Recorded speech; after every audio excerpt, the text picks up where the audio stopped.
Void.net. Thor's Adventures Among the Jotuns. Adapted by Julia Goddard. Read by The Voice Before the Void. Once upon a time, Thor set out upon his travels, taking Loki with him. For despite Loki's spirit of mischief, he often aided Thor, who, doubtless, in the present expedition, felt that Loki might be of use to him.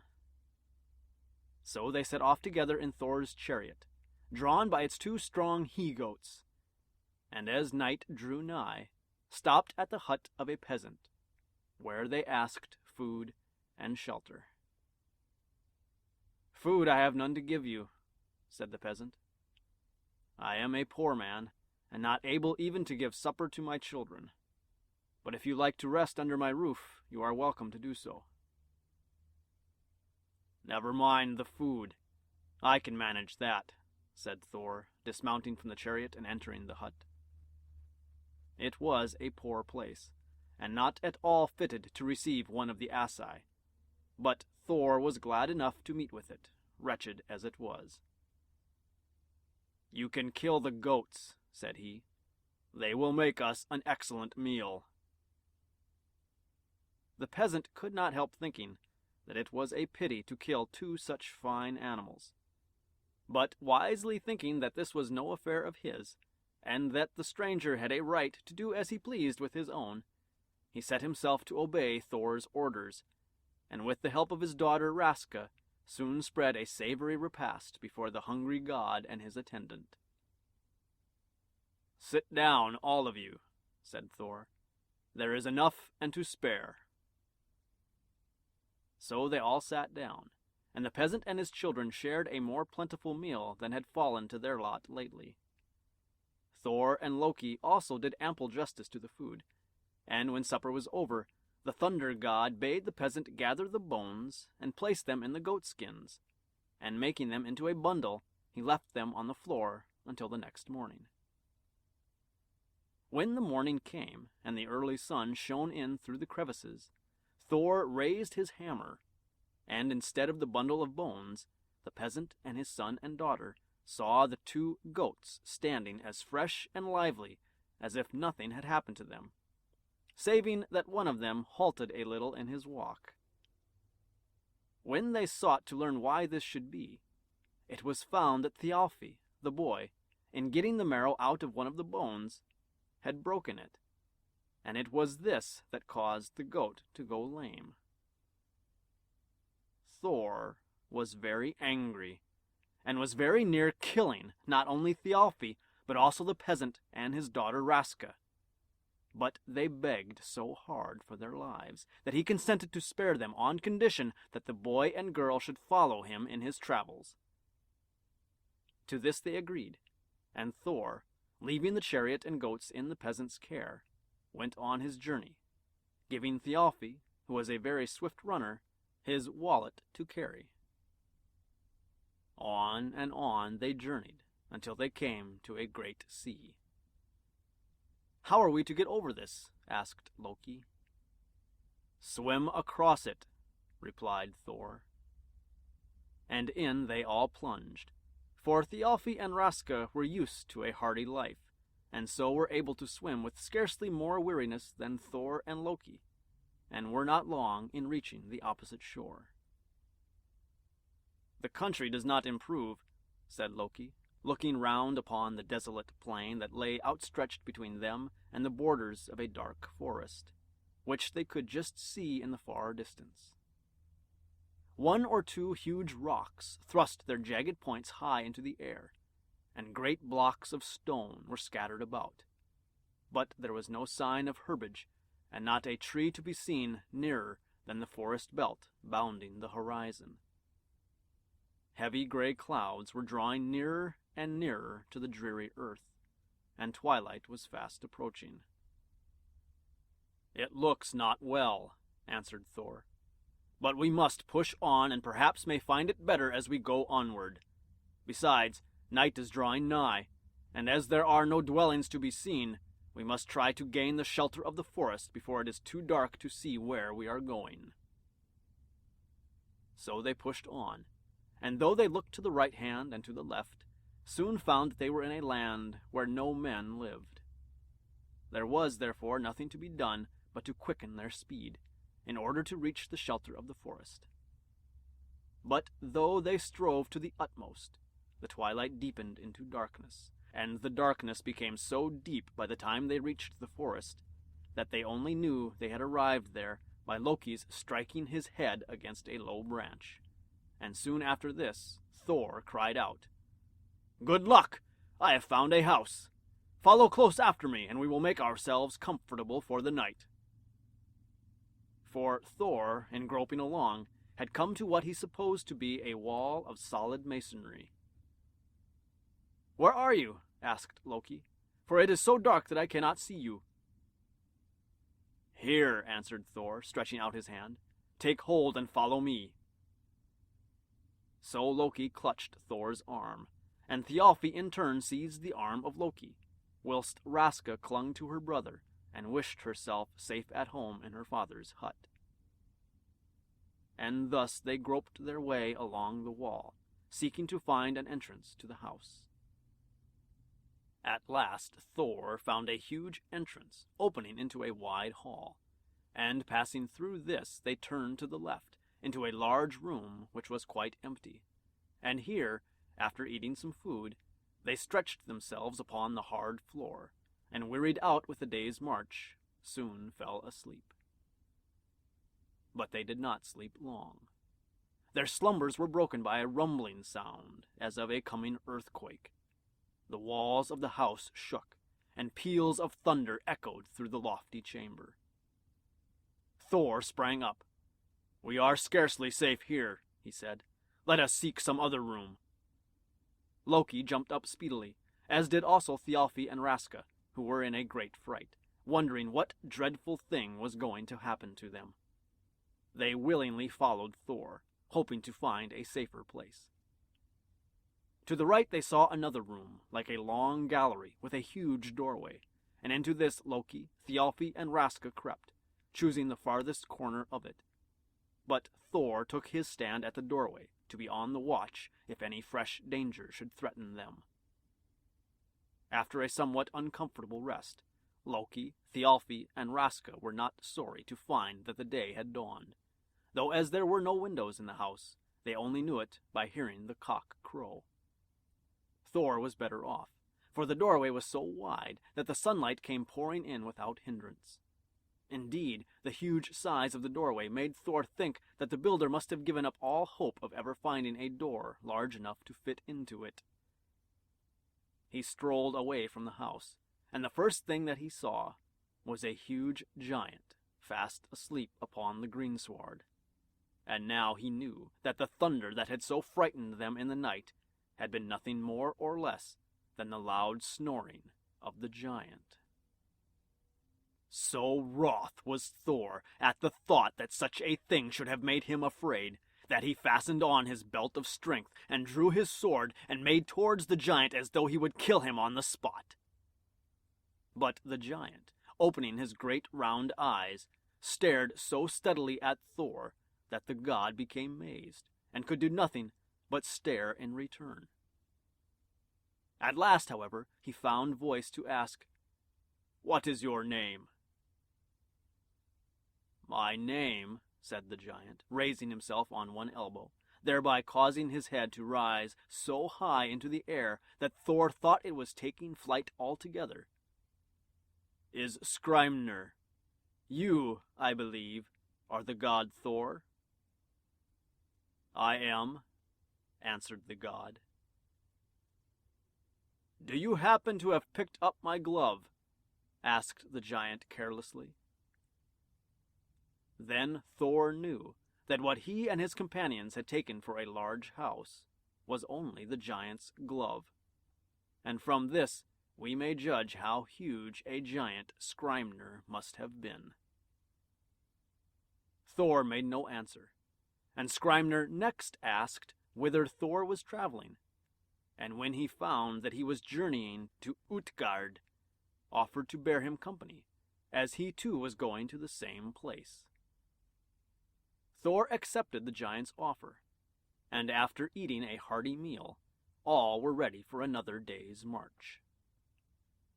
Skrimner showed himself a kindly giant, and insisted upon carrying Thor's bag of meal, putting it into his own wallet, which he slung across his broad shoulders. It must have been a strange sight indeed, to see the great giant stalking along with his smaller companions at his heels, and we may well marvel how they managed to keep pace with him, or how Thor was able to raise his voice to such a pitch as to reach the giant's ears. Nevertheless, all went well, and they trudged cheerfully along, never flagging in their talk. Once Skrimner took Raska on his shoulder, but the height made her so giddy that she was glad to come down again and walk quietly by the side of Thialfi.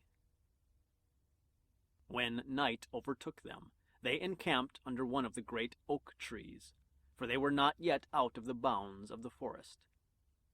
Skrimner, to judge by his loud snoring, fell asleep the moment he lay down upon the ground. But Thor and his comrades were not so tired as to forget that they had tasted nothing since breakfast time. Accordingly, they set to work to open the wallet that Skrimner had given into their hands before closing his eyes. But it was no easy task, and with all their efforts, they failed to open it. Not a knot could they untie, and their fingers were chafed and aching. Neither were they more able to awaken Skrimner, and Thor's anger waxed exceedingly fierce. "You shall pay for this," said he, flinging his hammer at the giant.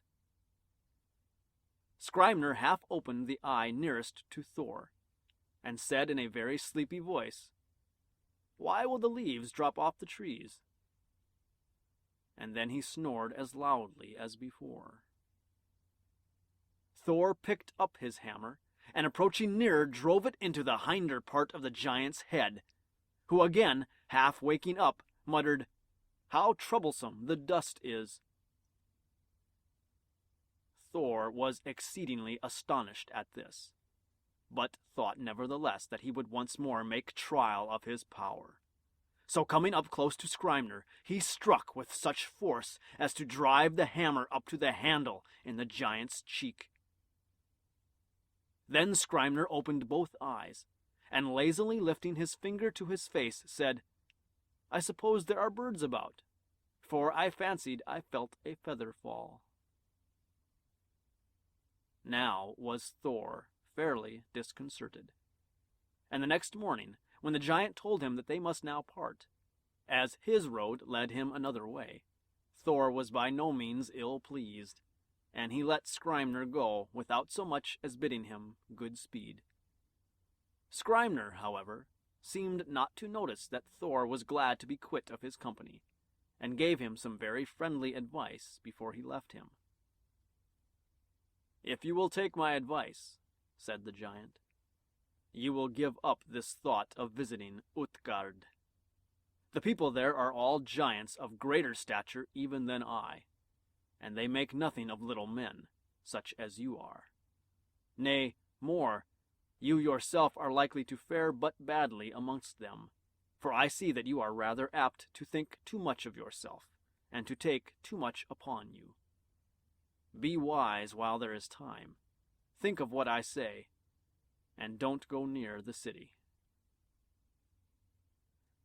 "But I will go there!" shouted Thor, almost choked with rage.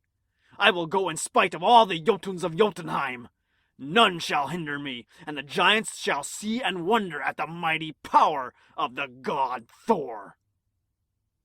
And as he spoke, the rising sun fell full upon the city of Utgard, whose huge brazen gates glittered in the sunlight. Even though they were so far away, Thor could see how high they were, and as he drew nearer, their vast size filled him with amazement. But when he reached them, his wonder was beyond all words, for he and his companions seemed no larger than grasshoppers in comparison with their height. The gates were not open, for it was yet early. So Thor and his comrades crept through the bars and entered the city. As they passed along the streets, The houses were so tall that it was only by crossing to the opposite side of the broad road that they were able to see the windows in the topmost stories, and the streets were so wide that it was quite a journey across them. Once a mouse darted out of a hole, and Raska screamed, for she thought it was a grizzly bear.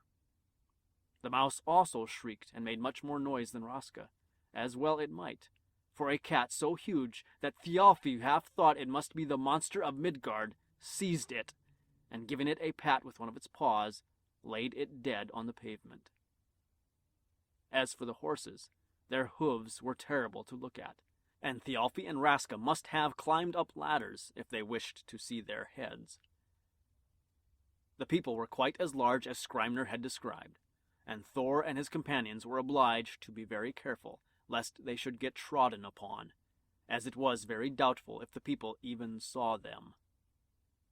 Still Thor walked along with the proud consciousness that he was the god Thor, and feeling that though he was small, he was yet a person of some importance, made his way to the palace, and desired to see the king. After some little time, he and his fellow travelers were ushered into the presence of Utgarda Loki, the king of the country. And Utgarda Loki, hearing the door open, raised his eyes, thinking to see some great courtier enter. But he knew nothing of the bows and greetings of Thor, until happening to cast his eyes to the ground, he saw a little man with his companions saluting him with much ceremony. The king had never seen such small men before, and there was something so absurd to him in the sight that he burst out laughing. And then all the courtiers laughed also, pretending that they had not seen the little creatures before. It was some time before they all left off laughing, but at length there was a pause, and Thor essayed to make himself heard. "Though we are but small in comparison with the Jotuns," said he angrily, "we are by no means to be despised, but are gifted with powers that may surprise you." "Really?" answered Utgarda Loki, raising his eyebrows. And then he and his courtiers laughed louder than before. At last there was another pause in their merriment, and the king added, "However, we are willing to give the strangers a fair trial in order to prove the truth of what their spokesman, whom I take to be the god Thor, says. How say you? What can this one do?" And he pointed to Loki. "Please, your majesty, I am very great at eating," returned Loki. "Nay," answered Utgarda Loki, "you must grow a little before you are great at anything."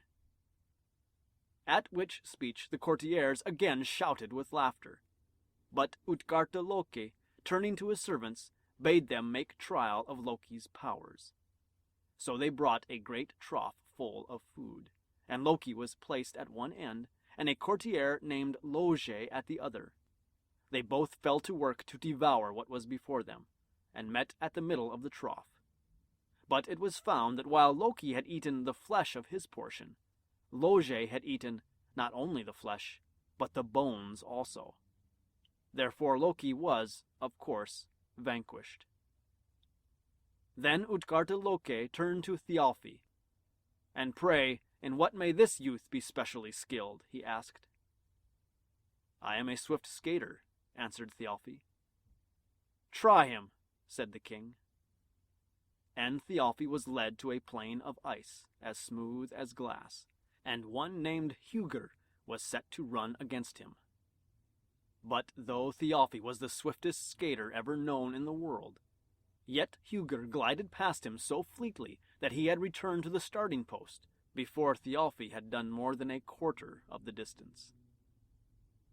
3 times did Thialfi match his speed against Hugr, and, 3 times beaten, withdrew from the contest as disconsolate as Loki.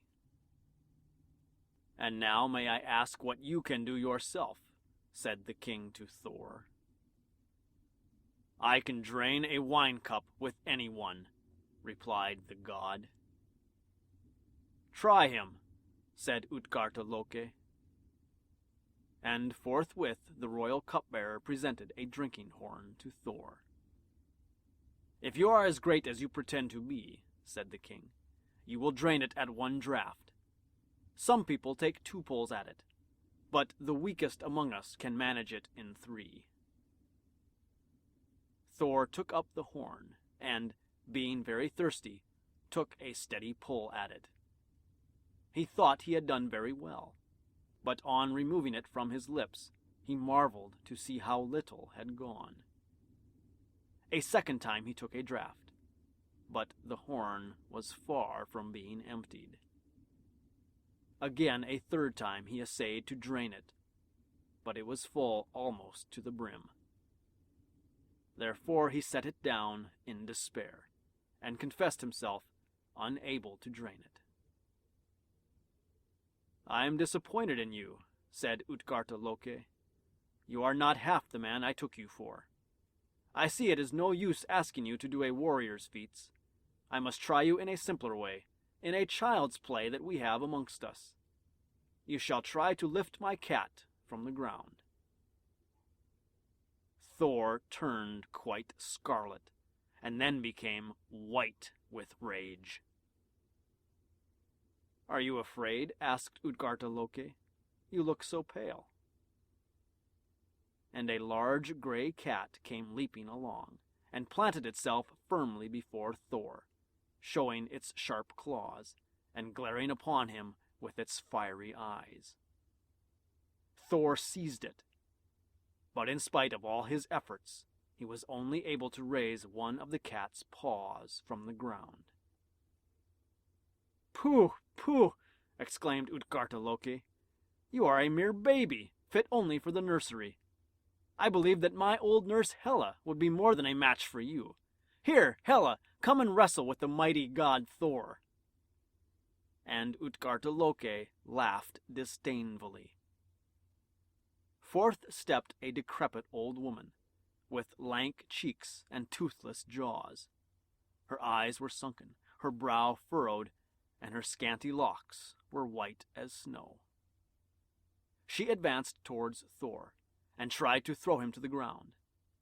But though he put forth his whole strength to withstand her, he was surprised to find how powerful she was, and that it needed all his efforts to keep his feet.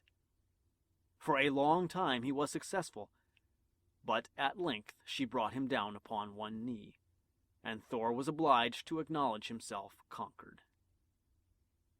Ashamed and mortified, he and his companions withdrew to a lodging for the night, and in the morning were making ready to leave the city quietly, when Utgarta-Loke sent for them. He made them a splendid feast, and afterwards went with them beyond the city gates. "Now tell me honestly," said he to Thor, "what do you think of your success?" "I am beyond measure astounded and ashamed," replied the god. "Ha! Ha!" laughed Utgarta-Loke. "I knew that you were. However, as we are well out of the city, I don't mind telling you a secret or two. Doubtless you will receive a little comfort from my doing so, as you confess that your coming hither has been to no purpose. In the first place, you have been deceived by enchantments ever since you came within the borders of Jotunheim. I am the giant you met with on your way hither, and if I had known as much of your power then as I do now, you would never have found your way within the walls of Utgard. Certainly I had had some slight experience of it, for the 3 blows you gave me would have killed me had they fallen upon me. But it was not I, but a huge mountain that you struck at, and if you visit it again, you will find 3 valleys cleft in the rocks by the strokes of your hammer. As for the wallet, I had fastened it with a magic chain, so that you need not wonder that you could not open it. Loge, with whom Loki strove, was no courtier, but a subtle devouring flame that consumed all before it." Here Loki uttered an exclamation of delight, but Thor bade him be silent, and Utgarta-Loke went on. Thialfi's enemy was Hugr, or thought. And let man work away as hard as he pleases, thought will still outrun him. As for yourself, the end of the drinking horn, though you did not see it, reached the sea, and as fast as you emptied it, it filled again, so that you never could have drained it dry. But the next time that you stand upon the seashore, you will find how much less the ocean is by your draughts.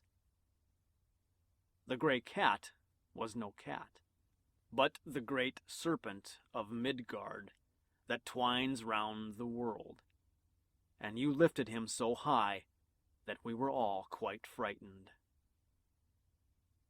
But your last feat was the most wonderful of all, for Hela was none other than Death.